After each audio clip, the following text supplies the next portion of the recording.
It's time now for the award-winning #1 local talk show in Northeast Pennsylvania, The Sam Lesante Show. Now here's your host, Sam Lesante. Well, welcome everyone to our pre-election show. This is the show where we try to discuss what's happening in politics and giving you some viewpoints on the candidates. And joining me is our regulars, Rick Morelli, who is a former chairman of Luzerne County Council and a former school board president, Charles McAwee, who is the editor of Real Clear Pennsylvania, and my good friend Mike DeCosmo, who is the former Luzerne County chairman and is the Hazel Township tax collector. Probably one of the best chairmen we had, Democrat chairmen, when Mike was there. Welcome, everyone. Hi, Sam. Good to be here, Sam. As usual, it's going to be an exciting election all over the place. I've been having a lot of candidates come on, and these are candidates that they want to let people know what they're all about, and we'll talk about some of them a little later on. But in general viewpoint, okay, how do you see this election coming up in our area? General view for it. Rick? Yeah, so I love these elections because these are local elections this year. This is all about school boards, city councils, county councils, and these are the people that you know personally. These aren't the big politicians that are out there raising hundreds of thousands of dollars. These are the people in your backyard making those decisions. But these decisions that they're going to be voting for are really the ones that impact the public the most, from your taxes to your schools, the safety, to the police coverage. These are the important issues, and that's why this election is so important, and it's also important to understand who's running, what those candidates are about. Are they there do they have really good ideas moving forward, or are they the candidates that are just pointing the finger and saying, here's what's wrong, but don't have any solutions? So that's why I love doing this show, to just, help educate the public on who the candidates are, who they should be voting for, because really a lot of times, a lot of people don't really pay attention until the last 2 weeks. Yeah. Rick, you get around a lot, okay, and visit different places and speak to a lot of people. What are they telling you? What do you see as some of the key areas? Well, I think it goes two ways. Let's just talk school board. I'm not going around and seeing or hearing people say, look what's going on. Our schools are falling apart, or what about this? No one's really saying anything. So that tells me that, well, there aren't too many issues here. Maybe it could be something personal against somebody, but I'm not really hearing much. I think that the one race that I'm probably hearing the most about, and I don't live in the city, is probably the city of Hazleton. Obviously, a lot of changes going on there. You have Mayor Cassatt, who's going to be running, and there are a lot of people, what they're putting in write-in votes, to write-in candidates, I should say. That's always contentious. But, altogether, the truth is that the majority of the people don't really pay too much attention to the politics until a couple weeks before. Mm-hmm. Charles, your overall view, then we'll get into particulars. Unfortunately, it can oftentimes be abysmal. But if a certain component of the population is engaged, how will that affect electoral outcomes? So we have to consider the political demography of this area now. So you have a city with Hazleton that is 60 to 65% Hispanic now.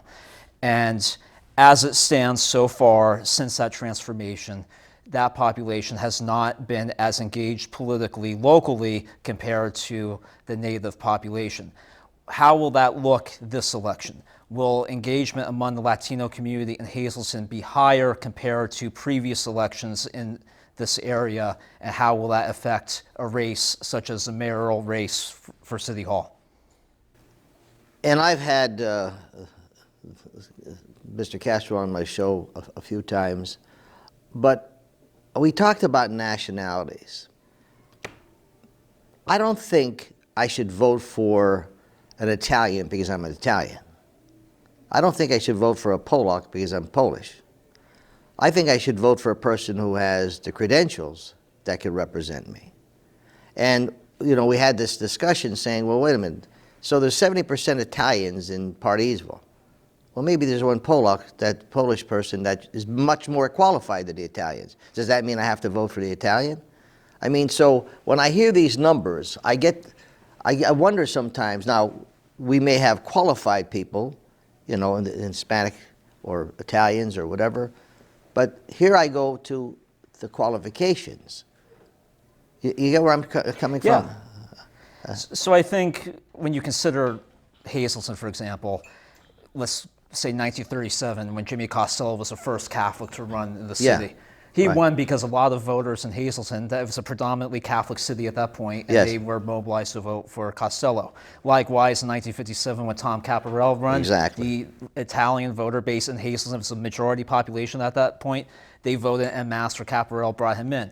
You now have a majority Dominican population in Hazleton, and you have a Dominican candidate who is just hyper attuned to their concerns. And those concerns are shared by anyone who lives in the city of Hazleton, regardless of nationality. But nevertheless, he understands, as you noted on your show, the dynamics of first-generation Dominicans who are living in the city of Hazleton. Exactly. Oftentimes living in homes constructed by those first-generation immigrants who came here before World War I, who voted for Costello in 37 and Caparel in 57. Excellent point. Mike, how do you, general overview? I think Rick said it best. Sammy, this is my favorite show. I love talking local politics. I mean, this affects us on a day-to-day basis. To me, these are the most important elections in our life. I'm going to go out on a real limb here. In Hazel Township, we're electing a supervisor. I'm predicting Bob Fume is going to win. But Bob won a write-in on a Republican. He won on the ballot, or run the Republican nomination, write-in Democrat. So we will have a new supervisor down there, which is very important to me. I mean, to me, that's the most important race, the supervisor race. But the fact is, and I think all three of us have touched on it a bit, the city of Hazleton, a big one. Sammy, let's pull no bones about it. You're right. Don't vote Italian or Polish, but the reality is this is an Anglo race versus the Hispanic community. There's 3 Hispanics on the Democratic ticket. There's 3 Anglos on a Republican ticket. And if anyone says that, they're going to vote 100%, no, I don't think that's going to be the case. But I guarantee if we could get some demographics after the election, it might be in the 80% vote. People voting along their ethnic lines. So I think that's important to watch. And in the school board, which I always find interesting, with the people who made it through the primary. And I want to stress to the voters out there, your vote counts. We have one incumbent school director who went down, Joe Zeller, who I thought did an outstanding job in the school board, lost by 12 votes for re-election, 12 votes. So if anyone thinks your vote doesn't matter, it does. But the fact of the matter is, I guess there's 7 remaining standing for the 5 seats. 2 of them are running for a 2-year. Then we have 7 running for the 5 years, or for the 4-year seat. But again, the one point I want to make with my 2 Republican friends, and of course my Republican host, if you look at the voter turnout in the primary in Hazleton, twice as many Republicans voted as Democrats, twice as many Republicans. So this area has turned Republican. And the fact of the matter is, on the school board ticket, I'd probably much rather be on the Republican ballot than the Democratic ballot. It was almost 2 to 1 exactly.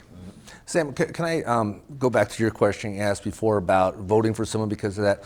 I'd like to turn that around and say people shouldn't run for an election if you're going to run and support a certain group of people, whether you're in the school district and running to support a certain fraction or, again, in the city. Because I think that when you run for a office, you got to represent, whether it's the school board, all the kids, all the area. When I was on county council, people would say, well, you represent the Hazleton area. Well, I do, but I am on the county council. I represent the entire county, and you got to make sure you're fair to the entire county. And so I'm just kind of turning it around that I hope that when these candidates run, because I am seeing some of the things they're saying, and it sounds like they're running for certain groups of kids or individuals. And I think that when you run for an election, you got to just treat everyone equally. I couldn't agree with you more. Charles, looking at the history, and looking at what was accomplished, when you looked at Costello and you looked at Caparel, a lot of things they really accomplished, which was great for the city, okay? And so I think sometimes it takes a lot of work to be able to know who that person is that I want to be representing of me. And I admire the people who want to come on and say, look, these are what I stand for, this is what I've done, this is what I want to achieve. Do you think that people who are running for office should put themselves in a situation so they could fully explain what they have to offer? It's essential that they explain what they have to offer, because we are facing such a consequential period in this area just amid the warehousing and logistics explosion alone. So Cabral came into office in '57. That was a period when Can-Do came into form. Yes. There was an anti-poverty campaign at that point to respond to the mine collapse, and the community came together via the chamber to bring in business and revive the area when it was in free fall. We're in this new period, more than 60 years later, where we need local elected officials to navigate through this period of profound economic change amid also a transformed demography. So you have to have elected leaders who can effectively respond to the quality of life concerns amid all this change. We had 3 school board members that paid to come on my show, and I'm really very fair with our rates when it comes to politics. Barletta, McBride, and Chapman. I was very impressed what they had to say, because they're educators. Now, all the other people running here are fine people. But my question is, and I'll start with you, we have a $225 million school district budget, all right? So now I'm saying to myself, well, if you have a $225 million company, who do you want to oversee that company? Do we call our neighbors up because they're nice people? Do I call this person up? We're talking education here. We need to put people in who can oversee a $225 million. Now, let me also tell you this. You know what I'd like to see happen?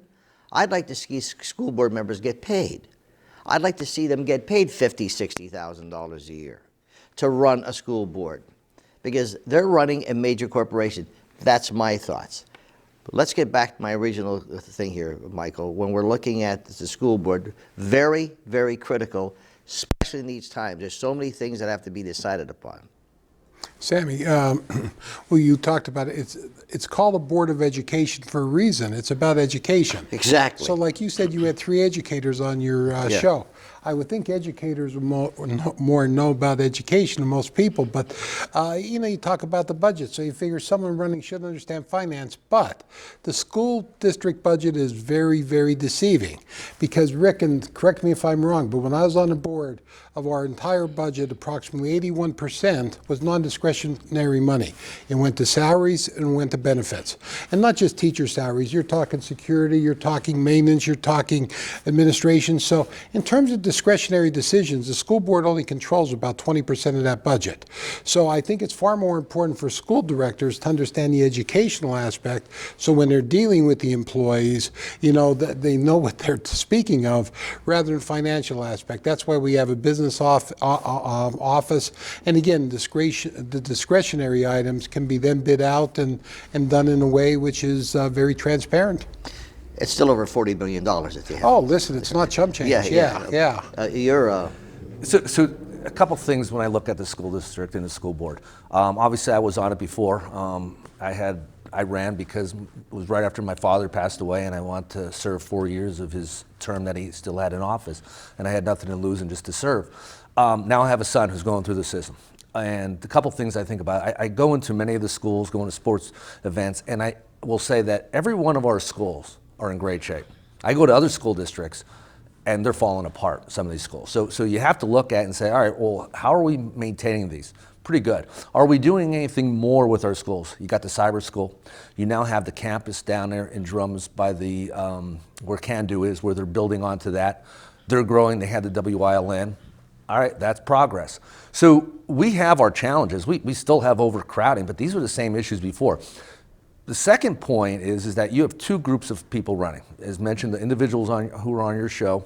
You have Dr. Childs, his wife, Carmeli Yankevich, and then you have Tony Bonomo, who's a long-term school board member. You have two groups. One group that's saying, here are how we're going to fix these problems. Here are how we're going to solve them. Here's what we're going to do. And you have another group who has always been, here's what's wrong. Here's why it's wrong. But those people who've been there for 12 years in the past should come on your show and say, here's what we've done. Can't get them. Well, and if you're an incumbent for 12 years, you've got to be able to go out and say, here are my accomplishments. Here's what I've done, and here's how we're going to change it. But if you're on for 12 years and you're pointing the finger, you might have to say to yourself, well, maybe some of your decisions were part of the problem too. Charles? Yeah, I mean, Rick's making excellent points here, but overall, I mean, when it comes to the school district, it's a massive budget for one of the largest school districts in the state. So when you turn to elected officials or candidates for an office like the school board, experience is essential. So clearly, experience, years of knowledge accumulated in an area like the Hazleton Area School District is essential to presiding over what's ahead. Charles, as editor, okay, a Real Clear Pennsylvania, you wouldn't be there if you didn't know what you were doing, okay?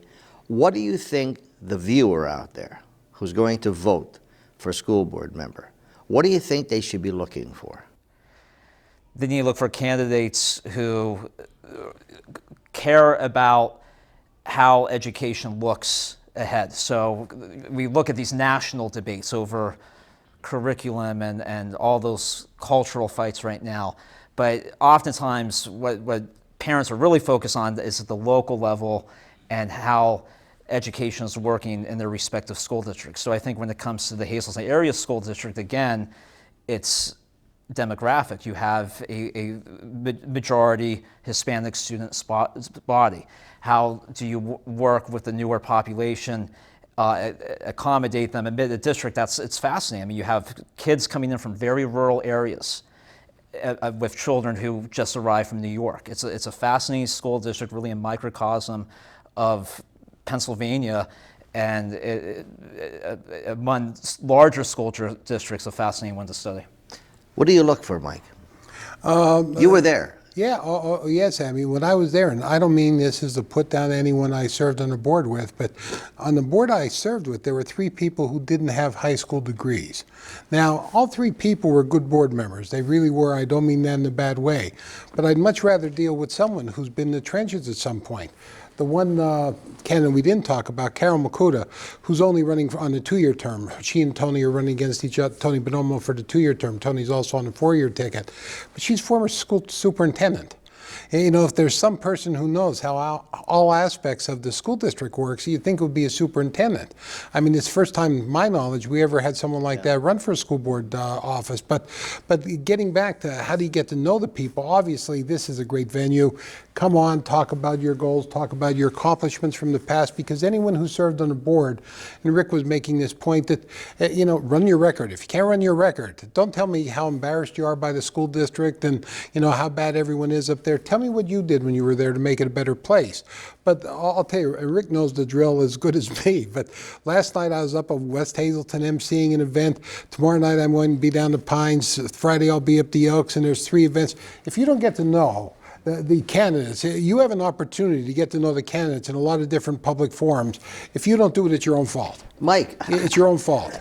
Listen, it sounds like I'm promoting, you know, my business. Well, you know, we do have expenses, but the rates we give are extremely reasonable. But these people come on and they're able to talk up to 20-some minutes. But I learned a lot from some of the candidates, because you have preconceived notions sometimes of a person until all of a sudden they start talking and they're making a lot of sense, and they have, this is a great forum.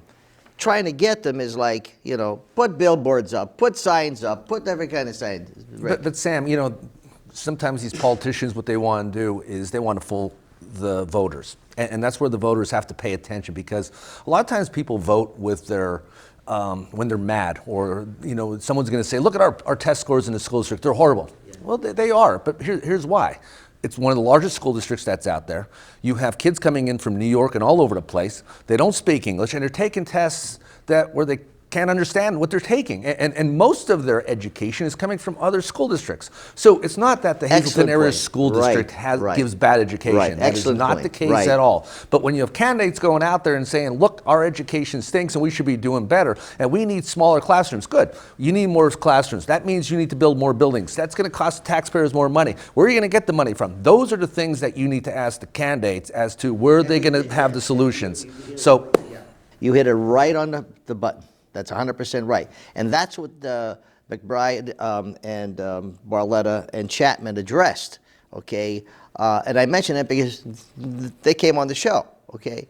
And I've been trying to get other school boards, but they don't want to come on the show because I'm going to ask them questions, and it's like point the figure, you know? I remember Mike get a kick out of this. A bartender friend of mine, we were break. Bartender friend of mine, when I had the store, Johnny and I had the store in 3. I would go down and have a cocktail, you know, maybe 4. And I walked in one day and I said, "Now, George, I'll make that drink right." He said, "I've been in this business for 20 some years." I said, "Yeah, I know. You did 1 year bad and you multiplied it by 20 times." So, you know, so the point is, I don't care when you say, "I've been there for 12 years, I've been there for 4. What did you do? What did you do to accomplish that? Other than vote for him, he's a nice guy. Vote for her, she comes from a big family, okay? Now, I don't mind doing that as long as I know they've got the quality, because they're affecting my money, okay? Folks, I'm talking to Rick Morelli, Charles McAwee, and Mike DeCosmo. My news director, Lisa Sugar Jewelry, joins us, but she's under the weather, and we wish her well. We take a break. Welcome back to our pre-election show, folks. Hope you're learning something. Joined here by the team, Rick Morelli. He was a former chairman of the Luzerne County Council and former school board president. We have Charles McAwee here. He's editor of Real Clear, Pennsylvania. And my good friend Mike DeCosmo was a former Luzerne County Democrat chairman, also on the school board, city council, you name it. I want to thank my media partner, Standard Speaker. You can get all the information you want from the Standard Speaker, and also my friends in Pottsville, the Pottsville Republican Herald. They're our media sponsors. They present the news every day to you. I want to read something here that was in the Hazleton Standard Speaker, Mike, and I'd like for you to comment. Each one of you comment this. Dr. Childs and his wife, they operate a daycare center in West Hazleton on running as a team. They said the two of them can't sway a 9-member board, but they can prompt more public discussions if one of them introduces a motion that the other seconds. They forced the board to discuss and vote on motions that would die without action if a single board member brought them up. What's your comment to that? Sam, I mean, whether it's Dr. Childs and his wife or Joe Smith and his wife, I don't think it's ever a good idea really to have a husband and wife or father and son or mother and daughter on a school board. I don't believe in nepotism on a school board. I mean, I think that's a classic case because all of a sudden, based on those comments, you're turning a 9-member board into an 8-member board because there's automatically always going to be a second vote there. And I don't think that's the way the school board's supposed to function. You know, Rick was on the board, I was on the board. Listen, I was on the side of a few 8-to-1 votes, but every time I was on the wrong side of an 8-to-1 vote, I spoke on the questions. So you do have an opportunity to voice your opinion, and if it's a strong opinion, you'll probably sway other school board members, or at least the press will carry the story. So you always have an opportunity to speak. You don't need another person to second a resolution. Charles. I mean, that excerpt could be read in a course, like a one-on-one course on local politics on what not to say. I mean, that was just in poor taste. It's glaring nepotism. It's not how any elected body should operate, certainly not in this case either. So everything Mike said is correct. Rick? I mean, I'm not sure why he would say that, to be honest with you, but you know, I've been in many situations where I didn't know which way I was going to go, and I went with what made the most sense to me. That's the way it should be. You know, there were times I went in thinking I was going to vote for one way, and someone changed my mind because it made sense, and they backed it up, and I think that's the way it should be. I mean, listen, I was on the board with both Dr. Childs and Carmeli and Kevich, and it's fair to say we didn't always see the right agree on things, but there were times where we did, and that's the way it should be. So it's okay to voice your opinion, and you fight your battle, you're on record, and then you move on. You can't take it personally, and that's how you do politics, and that's how it should be. And I'll say one other thing with politics too, and we'll kind of get to county council and city. It should be with Republicans and Democrats when it comes to local. I've worked with many Democrats, some of my best members were Democrats, and I'm a Republican. So when it comes to local politics, you got to go with the right people. Not, and I say this against the Republican Party or the Democrat. Just vote Republican or Democrat. It makes no sense. No. It makes no sense. Vote for the right people. Mike says that. So again, I think it was a poor taste. Not sure what that makes sense. I wouldn't be using that, but regardless, that again, you have to understand the candidates and know the candidates. Well, explain the way this is going to work with the school board, because we were talking before where there's a possibility where the school board could appoint a school board member. How does this work, Mike? Yeah, my dear Keep friend, it simple now. my dear friend Tony Bonomo ran. He put his name on the 4-year ballot and a 2-year ballot, which you're allowed to. Tony won the nomination on the 4-year ballot, both sides, and he won the Republican nomination for a 2-year. If Tony wins a 4-year seat, which I don't want to say looks guaranteed because he did get both nominations in the primary, and he wins the 2-year seat, he'd have to give up the 2-year seat. Then it's 5 members on the school board who will appoint that person. I see. So again, it's not the voters putting that person on the school board, it's 5 school board members appointing that person. It doesn't go to the courts, it doesn't go to the public.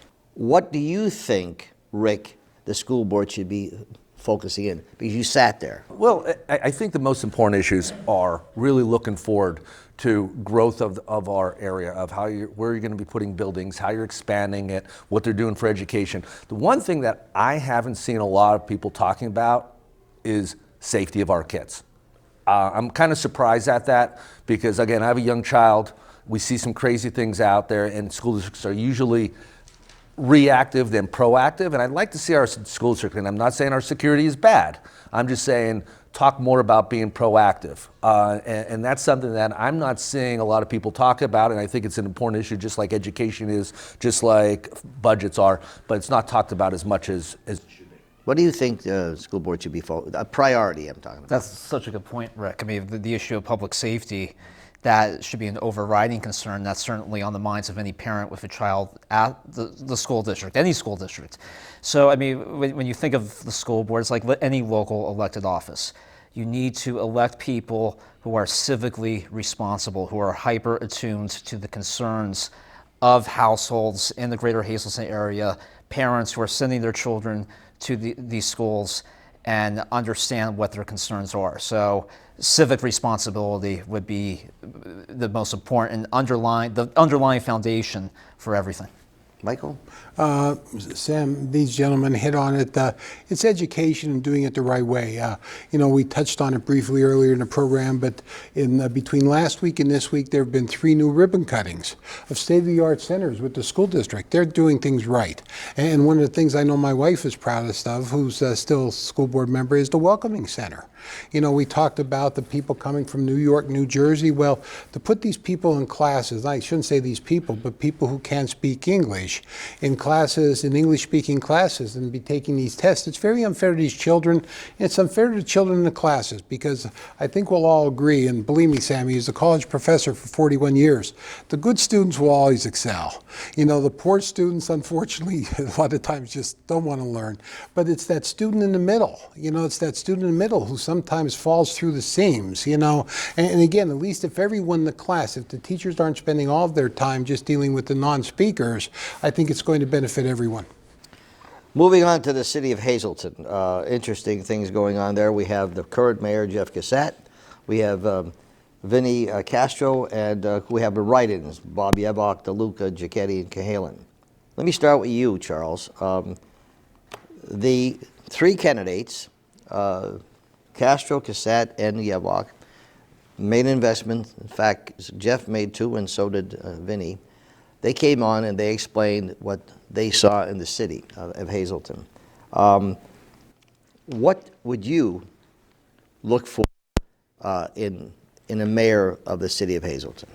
You have to look for a mayor who presides over the city through this transformative period, who understands that amid this transformation, he can navigate the city through the challenges ahead, whether they're foreseen or unforeseen. So the unforeseen consequences of all this warehousing, logistics, manufacturing growth that surrounds a 6-mile square grid, where you've had population growth unseen in many years. with a housing stock that is frozen in time, that often dates before World War I, World War II. You need a leader who understands the quality of life concerns of the entire population that lives within the city. And those concerns range from the economic to public safety and the conditions of the city streets. And Cassette, Vinny, and I think Bob, they addressed those issues with housing and et cetera. Rick? So, first of all, I think it's important to mention that there are no incumbents running for city council. I want to mention Jackie Monday as well as Miss Barletta, who I think are two fine people who've done a great job. Very, very tough position to be in, and we'll get to back to the council in a little bit. You know, the mayor race is always contentious, and obviously with 4 people on the ride-in, you know, everyone's pointing the fingers. But I have to say this about Jeff Cassette. He's been here for 2 terms, and he took one of his terms where he took this city from a financial, in a bad situation, put him back on track. That is extremely hard to do. That right there, and I'm not a voter in Hazleton, but I would support him because you have somebody who's been very fiscally responsible and was able to move the city to a better place financially. Listen, the city is tough. It's landlocked. There's not a lot of income coming in. Anybody who comes in and says they're going to do all this, you better hold them accountable. I think that Jeff deserves another. I think he deserves another a couple years as mayor. I think he's earned it. I think some of these other candidates are good candidates, and it's fine that they're challenging him. And I think, and I saw your show with Mr. Castro. Quality guy, good person. I can't say anything wrong, but the fact is, I think that Mayor Cassette deserves a third term because of what he's done in taking the city from where it was financially to where it is now. Mike? Yeah, it's come a long way. Jeff Cassette has been a mayor during very difficult times, and I think everyone will agree with that. And one of Jeff's strengths as a mayor has been, I think he's done a great job surrounding himself with good people. I have to give my good friend some kudos here. He brought in Joe Zeller as a grant writer.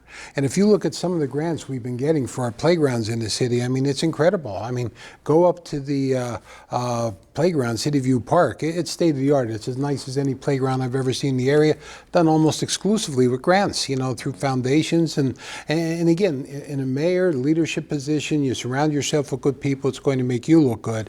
Bob Yevok is a classmate of mine from high school. It's going to be very difficult as a write-in to pull this off. You know, Bob tried it once before in council, fell Dynamic. short, you know, and it's tough to do. And Vianney, as I think Rick and Charlie both said, you know, fine gentleman, spoken to him many times, but again, this comes down to who comes out to vote, and Jeff's record is going to be pretty tough to attack, I think. I was impressed, you know, with the 3 of them. I really were, and I think they opened up some opportunities for people that did not know them that well, and so I was impressed, and I applaud them for coming on and talking about what they want to bring and what they've done so far. Moving to city council, as a councilman or woman, you need to help set the direction of the city and then work, of course, with the administration. When you are bucking, at one time, I remember we had a city council, it was like a zoo, a circus, if you recall. It was a disgrace, really. And then finally, some civility came in and they start agreeing to disagree. Your thoughts, what should a good city council person do? Well, Sammy, city council's changed drastically since I was on because we had a weak mayor form of government now. Yeah. And now with a strong mayor form of government, entirely different. City council, their main functioning is getting the right people on the boards, departments. The mayor, pretty much the buck stops there. But you could see the power and the importance of city council in terms of working along with the mayor. And again, we have 4 people running this time who never held elective office before. You know, running for the first time, you know, 2 Democrats, 2 Republicans. Mrs. Soto, God love her, I think this is her 4th run-off, so I admire her passion, you know. But Tommy Bruno, I've probably seen his band played 500 times, one of the most popular people in the area. John Nillis, my son served with him on the Water Authority, and he said he was an excellent leader, very smart, just a very deliberative type of guy. And the other candidate, really, I just don't know at all. I've never met him, but I've heard good things things about it. But the point is, Sam, getting back to your original question, it's very important to understand the issues in the city to councilman, because that's where you're getting the people come to a public forum and the complaints in the city, and deliberating and talking about them and taking them back to the mayor. So it's an important position. I want to ask you a question, Charles, about what you do. Okay, what do you look for, and when you're doing a story, how do you approach the subject matter, particularly when it comes to your Real Clear, Pennsylvania? Okay, because you have a wonderful reputation. Real Clear has a wonderful reputation. What do you look for? What would you be looking for if you're doing a story on city council, the mayor, the school board, and if you were going to do a story on the greater Hazleton area? Yeah, so I think in the case of greater Hazleton, when you situate it within the state, the overlooked trends. So you have candidates, Hispanic candidates in the city of Hazleton, from Soto to Castro, who are running for office in a city that is 60 to 65% Hispanic. And Hazleton is one of 3 Hispanic majority cities in Pennsylvania now. So Hazleton, Reading, and Allentown. And what people forget, most cities, small to mid-sized cities east of the Susquehanna River now in Pennsylvania, most of those cities have either a Hispanic majority or plurality population. And in the case of Reading and Allentown, you have an engaged voter base of that majority that is voting elected officials that reflect the population. That is not occurring in Hazleton because that population is not engaged compared to those other cities. So this election will be fascinating to see. I'm looking at engagement this time compared to previous elections, and if there will be any surprises this time compared to the past. Interesting, because I was always curious as to, you have to go into an open mind, okay? And school boards across the country, I mean, you see what's going on, and some of the school boards are the things that are happening in the school districts and what they're presenting to the kids, and it's just unbelievable. Sammy, let me just add something to school board. We never talked about it before. You said you thought school board members should be made. Our good friend, Robbie Wallace, has a former school board president, moved to Florida. Is it $90,000 a year? I think he said school board members get paid in Florida. Fabulous. Yeah. Absolutely Yeah, fabulous. when he went down there, he said, you know what? And he's a great retirement. man. I'm glad you brought that. Yeah. And they say, what are you crazy? No, because if you pay a school board member, you're going to get a lot of great talent out there. Now, who wants to go in and get nothing, get abused? Their family gets abused. You know it very well. He knows it very well. You've never been in public office. I've avoided it. Yeah. Okay, yeah, you avoid. But I mean, you got.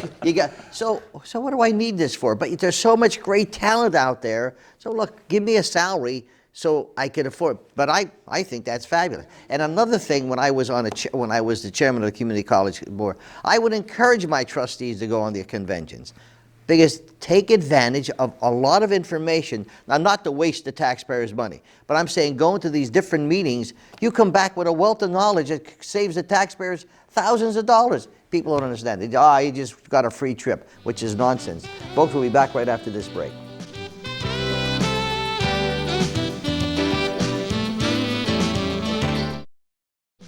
Welcome back to our pre-election special, my friends.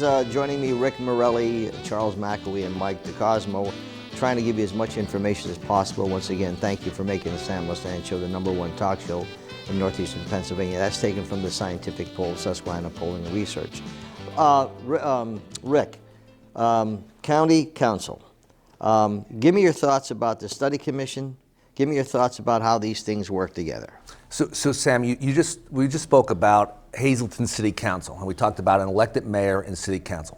And I think it's fair for us to say that over the years, council and the mayor, no matter what parties, has always been contentious. And I think it's fair to say that one of those reasons is the mayor's elected. He or she has to look good, and council has to look good. They play that game.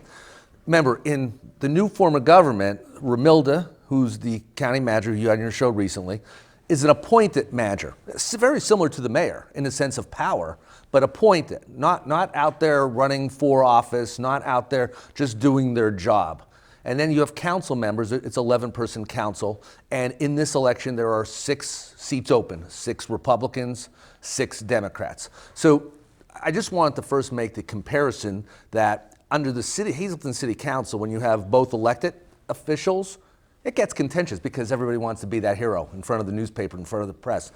And then with county council, the manager is there to do their job and kind of forced to do the right thing. So why am I bringing that up? Just yesterday, the council voted to put the study commission question back on the ballot in March, where if it passes, it means that they'll elect an 11-person commission to sit on, which is what I did, to look at the government and make changes.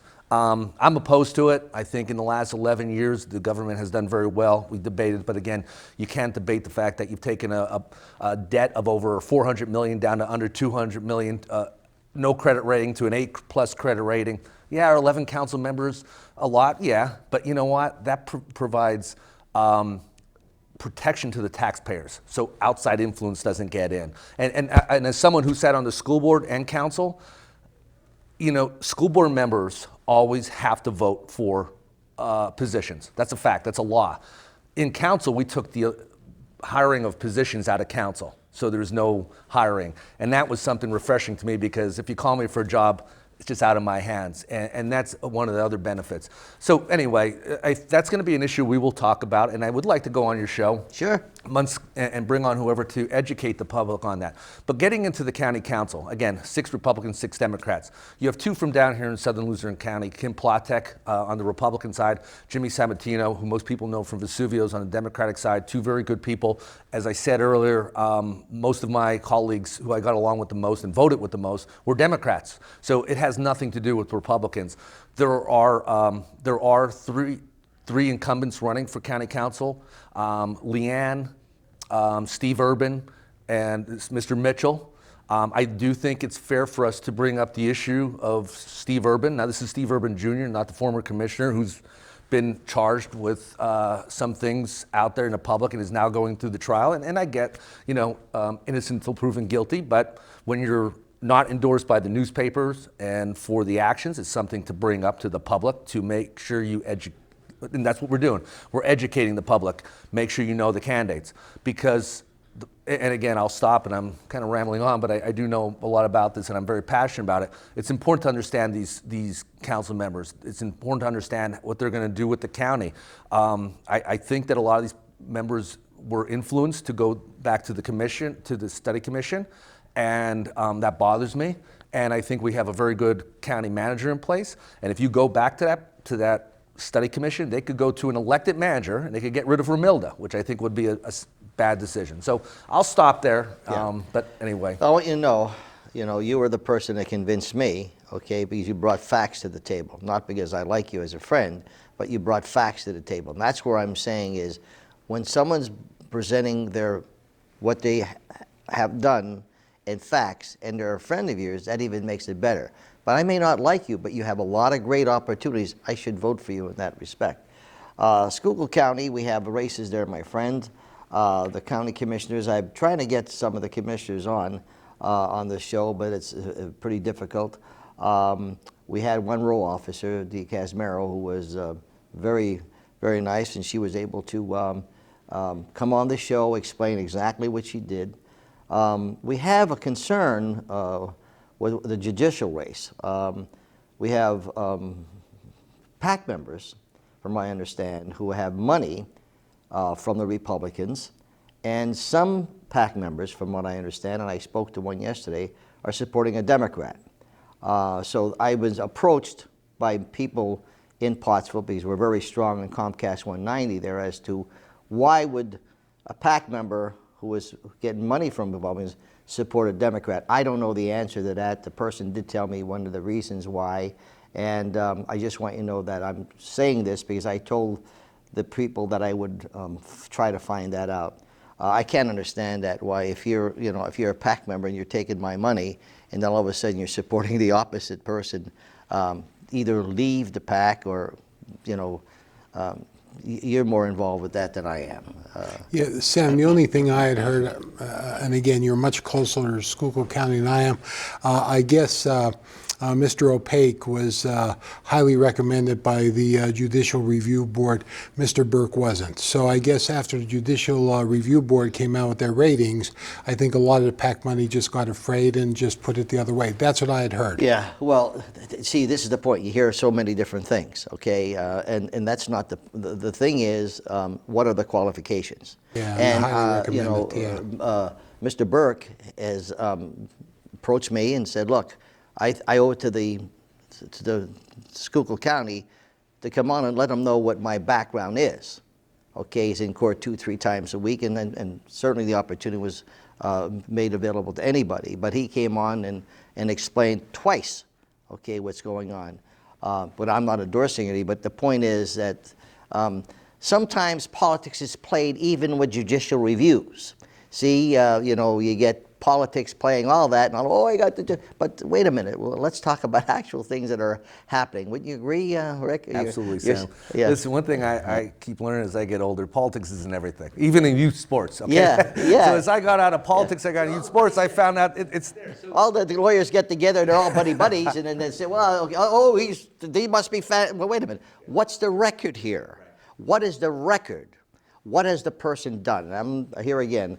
I just wanted the people in Schuylkill County know that I did approach, and the people I spoke to are really fabulous people. But I was at Vito's Coal Fire Restaurant, one of my favorite places, and 3 people, one lady even and a walker came. I said, Sam, I'm very upset with this situation with the PAC. And I said, well, I'll see what I can do. But I did call the person. I wanted to bring that up. I'm going to take a break. We'll be back right after this.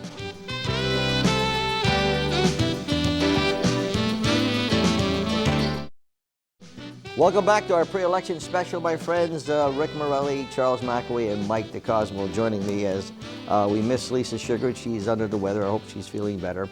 Mike, you wanted to make a comment on the county council. Yeah, just one quick comment on county council. Sam, you started the show by saying that I was a former Democratic council chairman for Luzerne County. Fact of the matter is, Sammy, there's 6 people on the ballot. There's only one I've ever met. There's only one, and that's Jim Sabatino. I mean, there's really no organization on the Democratic side in this election. I know absolutely nothing about 5 of the others. I could tell you, of course, Kim Plotek, because she's a local candidate. We have the 2 local people, but I could tell you, Mitchell's been down here an awful lot. Girl from Mountaintop, McDermott, she's been spending a lot of time. So the Republicans are working much harder in the 1st District, I could tell you. Important positions, very important positions. West Hazelton. Mike, want to comment on what's happening there? Yes, Sam, I'm very proud. I was master of ceremonies at an event they had the other night, really well attended. So they had no one else to get. Yeah, well, by default, they said they called us and his fees were too high. Yeah, well, that's right. Yeah, look what they were getting. Yeah, my price was right, but it was held by 4 people. And again, we've touched on this a couple times, Sammy. Forget Democrat, forget Republican. There's 3 Republicans, 1 Democrat. 3 Republicans are current council president there. Jimmy Schweitzer is running again. Tom Verastro, a name that's royalty up there in West Hazelton. Everyone knows Verastro, great kid. Bernie Dutz, who's been on council, again, born and raised in West Hazelton. And a newcomer, but maybe the most popular name of all time in West Hazelton, Gene Duffy. So they put together a real solid ticket, and I'd be surprised if it's not a sweep on their part. Mm-hmm. We have... let's see, we have Butler Township. If I could just mention, just quick on the West Hazelton. Yeah. You know, remember, years ago, West Hazelton used to be in districts, and they've now changed it to at large. And that's an important thing to mention just because of the change. But again, one thing I just like about that ticket, and it goes back to the Republicans and Democrats, that here's a ticket that has both Republicans and Democrats on because of the people who they think are the best. And I think that's a good move, and people should appreciate that.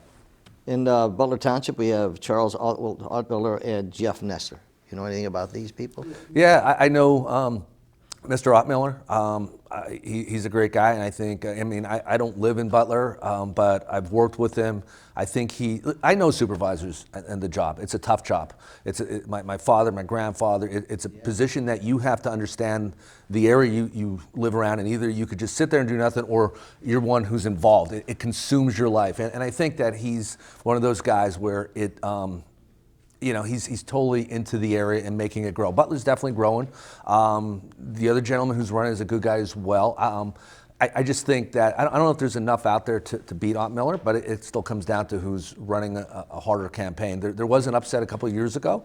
Everyone thought, I forget his name. Mike, yeah. Mike won, who beat an incumbent there. And so it can happen. It amazes me how Kissing this weather, guy, Mr. yeah, Kissing this weather. guy here, I mean, he wins every time he runs. I mean, like, what's the magic? What is it with you? Sammy, talk to people, get to know people. Hey, you know, really, I mean, I'm telling you, the best thing that ever happened to me, starting my own business at a young age. I might have 1,000 families a year come in, and I really listen to their And you're concerns. able to find out what's going on. Yeah, I mean, what's most important in your life? What can I do to help you? You're like a mini Frankie Faye.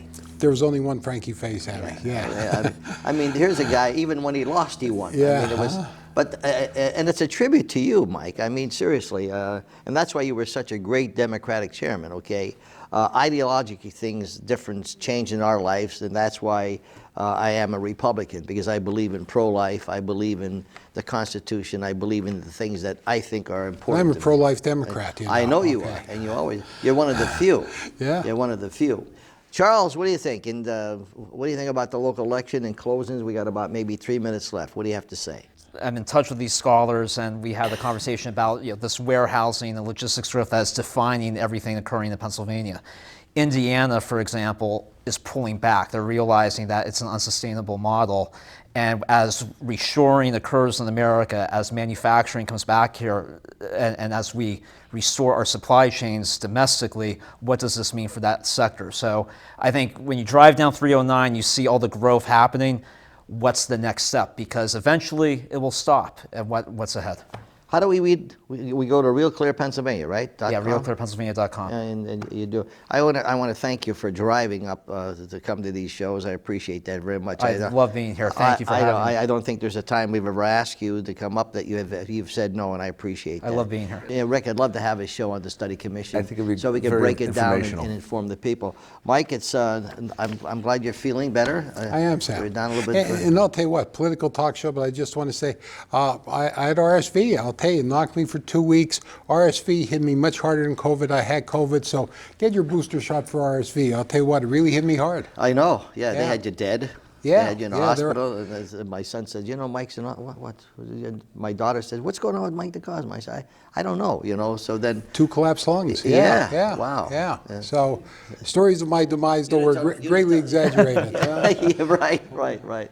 Well, thank you very much for coming on. I hope we gave you some information, and it stimulates you, my friends. Learn about the candidates. It's a shame that they didn't take advantage of this show. Okay, they'll spend money in foolish areas, but they don't want to spend money to talk to you and explain to you what they can do for you, because you're paying the bill. All right, and you look at your tax bills, and you look at your school board bill, and you look at your property taxes, etc. These are people that are working budgets, and they are affecting your lives. So please be careful when you're voting, particularly in Schuylkill County. Don't be fooled. Learn who the candidates are, and make the best decision you can. We'll see you next time.